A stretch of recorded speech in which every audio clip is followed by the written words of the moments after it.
વિદ્યાર્થી મિત્રો, અગાઉ આપણે થોડી ઘણી માહિતી તેમજ ઉદાહરણ નંબર 5 સુધી જોયું હતું. તો હવે આજે આપણે ઉદાહરણ નંબર 6 થી શરૂ કરશું. તો કે જ્યારે જૂના ભાગીદારો પોતાના ભાગીદારમાંથી અથવા તો અમુક ભાગ છે એ નવા ભાગીદારને આપે ત્યારે, બરાબર. તો ત્યારે કેવી રીતના? તો જો અહીંયા કીધું છે કે એ અને બી, ઉદાહરણ નંબર 6 ની પહેલાં સૌ પ્રથમ આપણે રકમ જોઈશું. તો એની અંદર કીધું એ અને બી 2:1 પ્રમાણમાં નફો નુકસાન વહેંચી લેતા એક પેઢીના ભાગીદારો છે. તો 1/4/2017 રોજથી તેઓ સીને પેઢીમાં નવા ભાગીદાર તરીકે દાખલ કર્યો, બરાબર. તો એના ભાગમાંથી 1/12 ભાગ અને બીના ભાગમાંથી 1/6 ભાગ સીને આપશે, બરાબર. તો ભાગીદારોનું ત્યાગનું પ્રમાણ અને નવું નફો નુકસાન પ્રમાણ નક્કી કરવાનું છે, બરાબર. તો જો અહીંયા કરીને શું પહેલાં તો ત્યાગનું પ્રમાણ, પછી નવું જે નફા નુકસાનનું પ્રમાણ આવશે તે વિશે પણ આપણે જોશું. તો જો પહેલાં તો સૌપ્રથમ આપણે ત્યાગનો પ્રમાણ જોઈશું. તો કે જો અહીંયા આપણને એનો કેટલો ભાગ કીધો? 1/12 ભાગ અને બીનો કેટલો કીધો? 1/6. તો જો આપણે બંનેના છેદ સરખા કરીએ તો આપણને ત્યાગનું પ્રમાણ એટલે કે એના જેમ મળી જશે.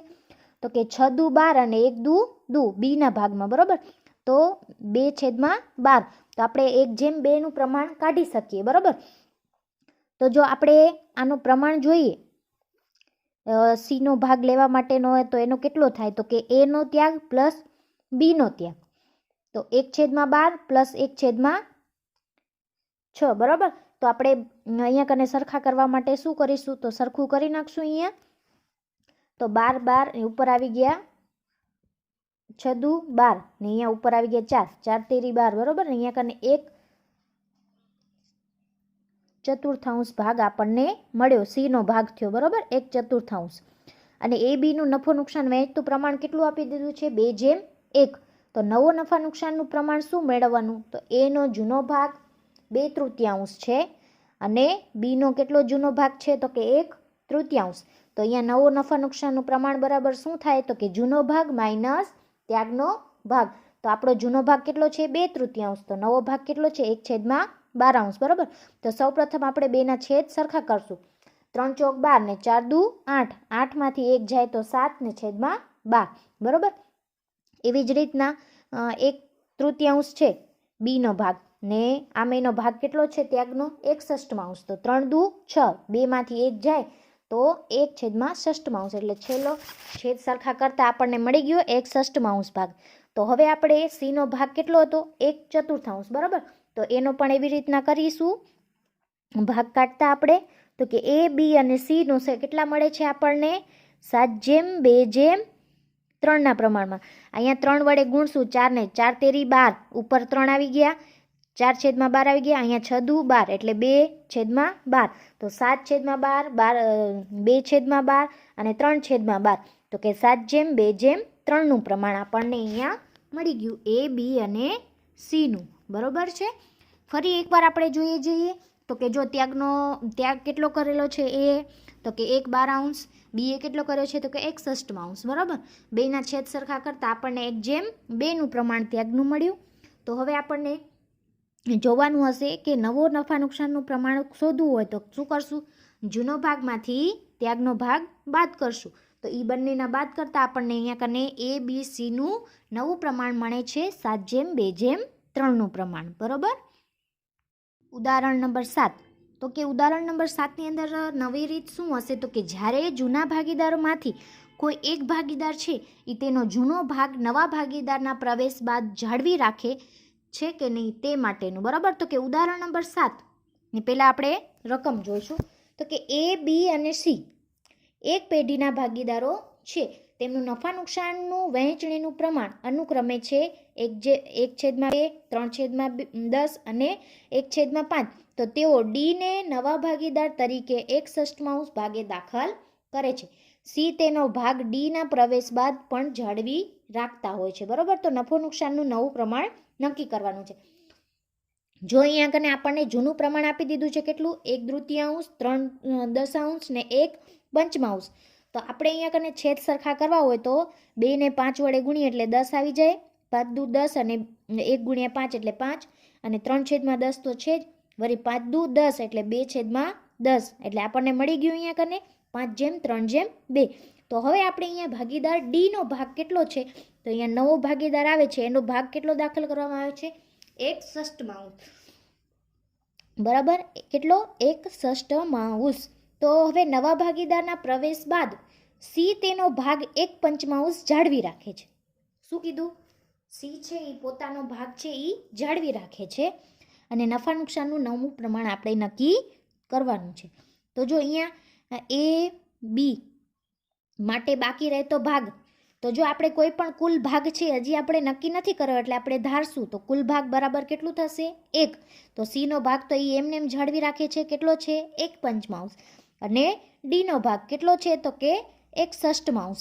તો સૌપ્રથમ આપણે અહીંયા કને એનો ભાગ સરખો કરશું. તો 5, જો છેદમાં 5 છે અને 6 છે તો બંનેના છેદ સરખા થતા નથી એટલે આપણે શું કરશું, બંનેને ગુણી નાખશું. તો કે 5 ગુણ્યા 6 કરું, 6 × 5 = 30 અને ઉપર આવ્યા 6 વડે ગુણ્યા એટલે 6 અને નીચે તો 1 છે એને તો આપણે 30 વડે જ ગુણવો પડે. તો 30 નીચે રાખીએ એટલે ઉપર પણ 30 વડે ગુણવા પડે.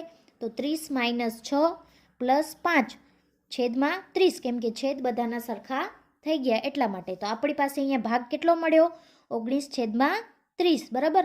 હવે એ અને બી બંનેનો કેટલો ભાગ છે, તો અહીંયા આપણને આપી દીધું હતું ને કે 5/10 ને 3/10. તો હવે જો એ અને બીનો 19/30 ભાગ તેમના સંબંધિત પ્રમાણમાં કેટલું હતું, 5/3 પ્રમાણમાં. તો હવે એ બંનેને એનામાં પ્રમાણમાં ફેરવતા, તો કે જો અહીંયા આપણે કેટલું થયું, 5 + 3 એટલે 8. તો એનો નવો ભાગ 19/30 ગુણ્યા 5/8. તો આપણે 8 કેમ આવ્યા, તો કે 5 અને +3 જે નવો પ્રમાણ સંબંધિત બનાવ્યું હતું તેના આધારે. બરાબર. તો 8 30 × 8 = 240 અને 19 × 5 = 95. બરાબર. તો એ આપણો નવો ભાગ થયો એનો. અને બીનો 19/30 ગુણ્યા 3/8. તો 30 × 8 = 240, 19 × 13 = 57. બરાબર. તો 57/240 એ આપણને મળી ગયું અહીંયા. તો હવે સીનો ભાગ કેટલો હતો આપણી પાસે અહીંયા કને, તો કે 1/5. 1/5 કર્યા એટલે એને 48 ભાગ્યા કેટલા આવ્યા, 240. અને ડીનો આવ્યો 1/6 હતો તો 40/240. બરાબર. તો આપણને અહીંયા કને નવું પ્રમાણ શું મળશે, 95/57/48 તો એ બી અને સી અને ડીનું નવું પ્રમાણ છે નફા નુકસાનનું. બરાબર. અહીંયા થોડુંક આપણે અત્યાર લગીન જે દાખલા જોયા હતા, બરાબર, અત્યાર લગીન જે ઉદાહરણ જોયા તેમાં 2 ભાગીદાર હોય અને ત્રીજા ભાગીદારનો પ્રવેશ થતો અને એ બેનો ત્યાગનું પ્રમાણ છે એ જોતા. હવે આની અંદર શું કીધું હતું કે 3 ભાગીદાર ઓલરેડી હતા અને ડીનો એમાં પ્રવેશ થાય છે, જ્યારે દાખલ થાય છે ત્યારે એ કેટલો ભાગ લઈ આવે છે, 1/6. અને જે સી છે એનો ભાગ એ એમનેમ રાખે છે, એટલે એમનેમ રાખે એટલે એના ભાગમાં એનું જે આવતું હોય પ્રમાણ એટલે કે 1/5. બરાબર. તો એ એનો એમનેમ રહ્યો એટલે એને એનો છેદનો ભાગ મળી ગયો 48/240. બરાબર. એ જ રીતના એને ડીનો પણ ભાગ મળી ગયો. બરાબર. ઉદાહરણ નંબર 8. તો તેમાં કઈ શરતે આ સમ થાય છે, તો કે જ્યારે જુદા જુદા ભાગીદારો હો પૈકી અમુક ભાગીદારોએ કરેલ ત્યાગ આપેલ હોય અને બાકીના જૂના ભાગીદારોએ કરેલ ત્યાગ આપેલ ન હોય ત્યારે કઈ રીતના સમ થાય તે છે. તો કે જો અહીંયા પહેલાં ઉદાહરણ નંબર 8ની પહેલાં રકમ જોઈશું, ત્યારબાદ એની ગણતરી કેવી રીતના થાય છે તે બી જોઈશું. તો કે અ અને બ 3/2ના પ્રમાણમાં નફો નુકસાન વહેંચતા ભાગીદાર છે. તેમણે નફામાં 1/5 ભાગ આપવાની શરતે કને ભાગીદારમાં પ્રવેશ આપ્યો. બરાબર. તો ક તેના નફાના ભાગ પૈકી 1/20 ભાગ અ પાસેથી અને બાકીનો ભાગ બ પાસેથી મેળવે છે અને નફા નુકસાનની વહેંચણીનું નવું પ્રમાણ નક્કી કરવાનું છે. તો જો બનો ત્યાગ છે, અહીંયા શું કીધું કે કના પ્રવેશથી મીન્સ કે કરવામાં આવે છે, પણ તેને શું કહ્યું, 1/5 ભાગે એને શરતે કને પ્રવેશ આપવામાં આવે છે. તો કનો જે નફાનો ભાગ છે એ પૈકી 1/20 અ પાસે અને બાકીનો ક્યાં હોય છે, મેળવવાનો છે અને નફા નુકસાનનું નવું પ્રમાણ એના માટે નક્કી કરવાનું છે. તો જો બનો ત્યાગ, બરાબર, તો બ ખાલી ત્યાગ કરે છે, તો કે કનો છે, કનો ભાગ માઇનસ અનો ભાગ, બરાબર. તો કે કનો ભાગ 1/5 છે તે 1/20 અ પાસેથી મેળવે છે, તેથી 1/5 બાકીનો તે બ પાસેથી મેળવી લેશે, બરાબર. તો કે 1/5 કનો માઇનસ અ કેટલો ત્યાગ કરે છે 1/20, તો આપણને 1/5 જે કનો છે એને આપણે છેદ સરખા કરશું, એટલે 5 5 ચોક 20, તો ઉપર એ 4 આવશે, 4માંથી 1 બાદ કરીએ એટલે છેદ સરખા થઈ ગયા 20, એટલે 3/20 આપણો બનો ત્યાગ આવ્યો, બરાબર. તો બનો ત્યાગ 3/20 આવ્યો, બરાબર. આપણને મીન્સ કે બનો ત્યાગ મળી ગયો. તો હવે અ, બ અને ક ત્રણેયનો નવો ભાગ હવે આપણે મેળવશું, કેમ કે જૂનો ભાગ માઇનસ ત્યાગ, જો ત્યાગ મળી જાય તો એના ઉપરથી આપણે એનો નવો ભાગ મેળવી શકીએ તે માટે, બરાબર. તો અનો નવો ભાગ શું છે 3/5 અને બનો છે 2/5 અને કનો કેટલો આવ્યો તો કે 1/5, બરાબર. તો જો એક એનો ત્યાગ કેટલો છે અનો 1/20, તો કે આને પણ આપણે ગુણી નાખશું 3/5 ને 4 વડે, તો 4 3 ચોક 12 છેદમાં 5 ગુણ્યા 4 એટલે 20, છેદ સરખા થઈ ગયા એટલે 12 - 1 અને છેદમાં 20 એટલે 11/20 મળી ગયા આપણને.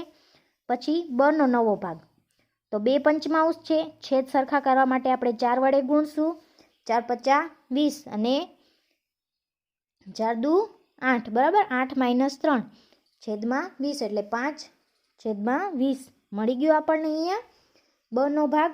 અને કનો ભાગ તો 1/5 છે, તો એને આપણે છેદ સરખા કરવા માટે શું કરશું 4 વડે ગુણી નાખશું, એટલે 4/20 આપણને મળી ગયું. તો નફા નુકસાનનું નવું પ્રમાણ આપણને શું મળ્યું 11/5/4, કેમ કે છેદ બધાના સરખા છે એટલા માટે, બરાબર.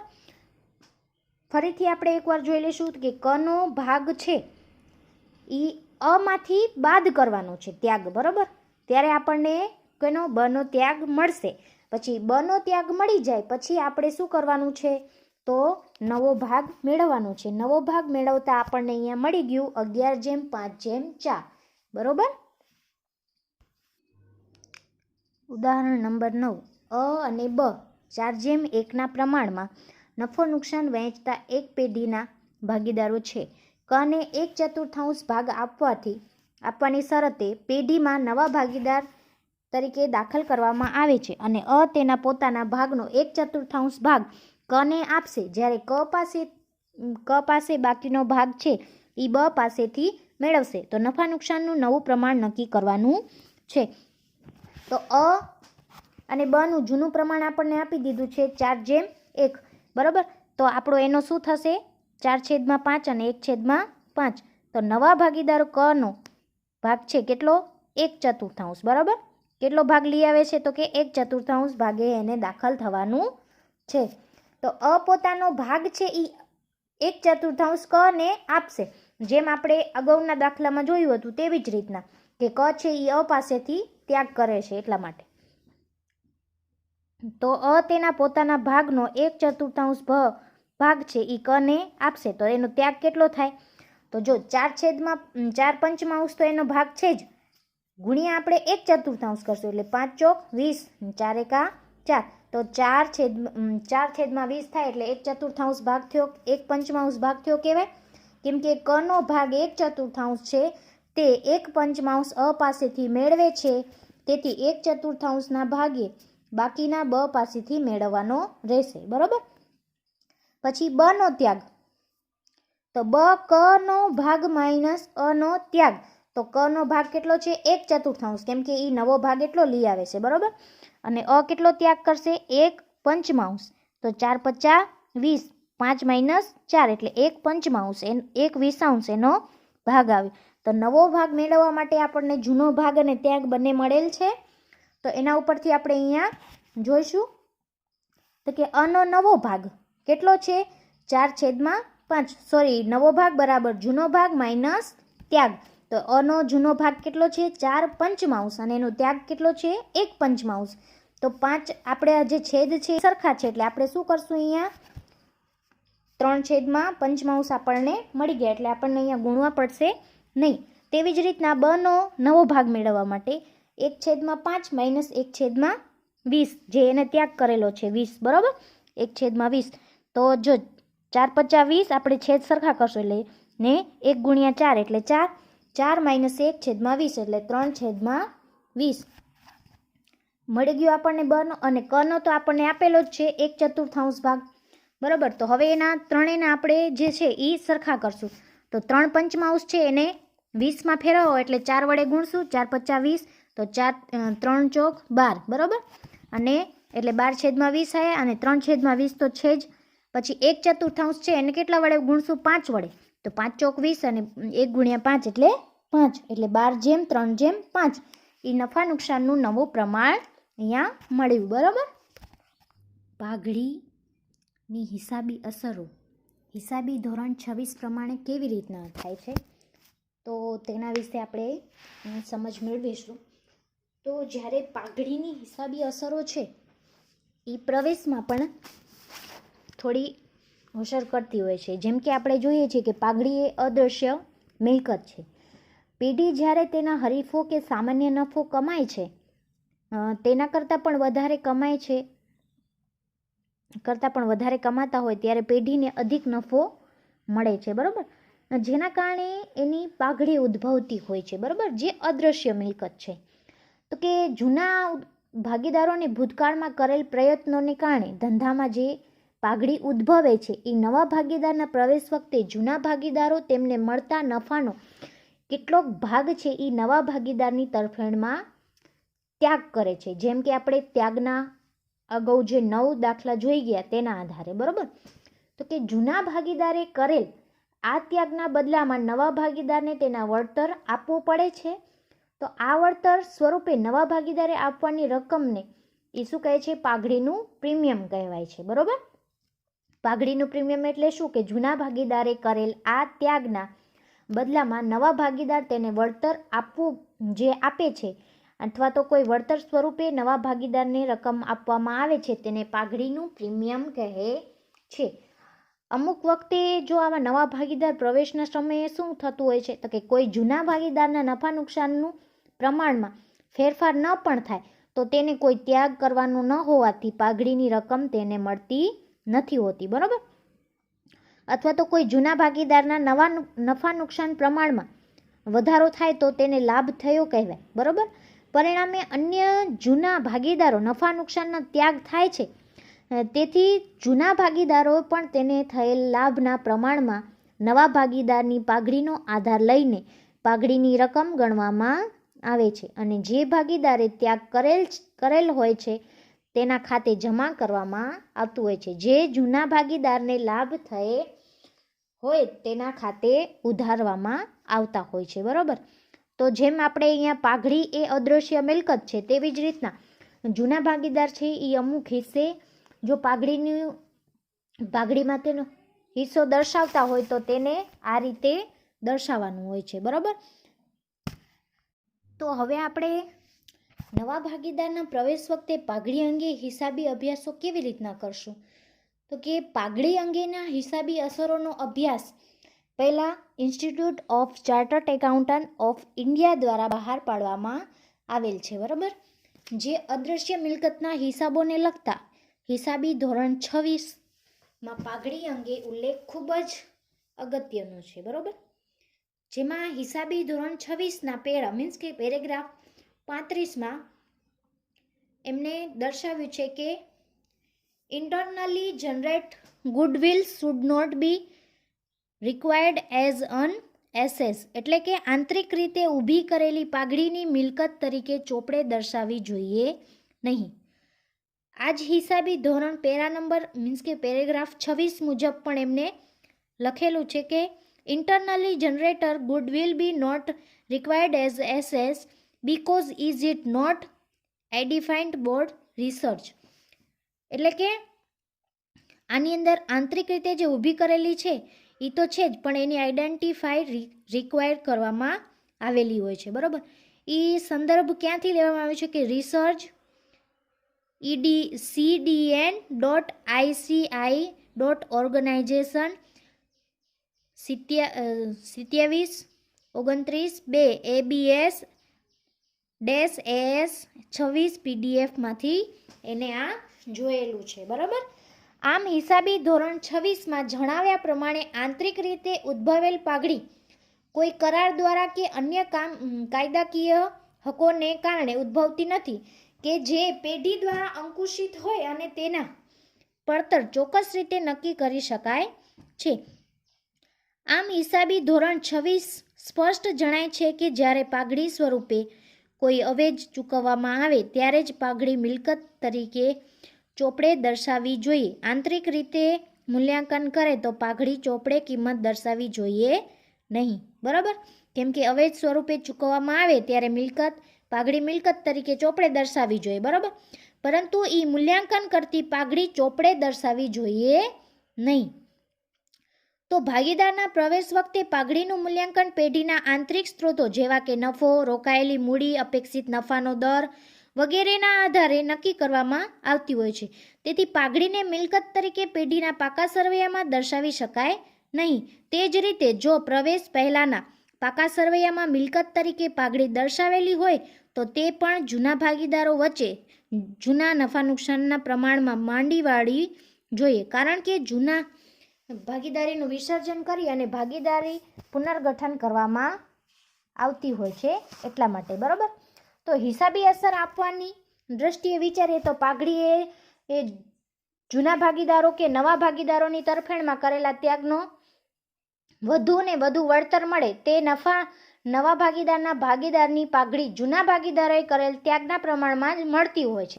અને આ ઉપરાંત પણ જો જૂની પેઢીના પાકા સરવૈયામાં જો પાઘડી મિલકત તરીકે દર્શાવી હોય તો તેના જૂના ભાગીદાર વચ્ચે જૂના નફા નુકસાન પ્રમાણમાં માંડી વાળવાની હોય છે. આમ આપણે જોઈએ તો કે પાઘડી કેવી રીતના ઉદ્ભવતી હશે, તો પાઘડી આમ 6 રીતે ઉદ્ભવતી હોય છે, બરાબર.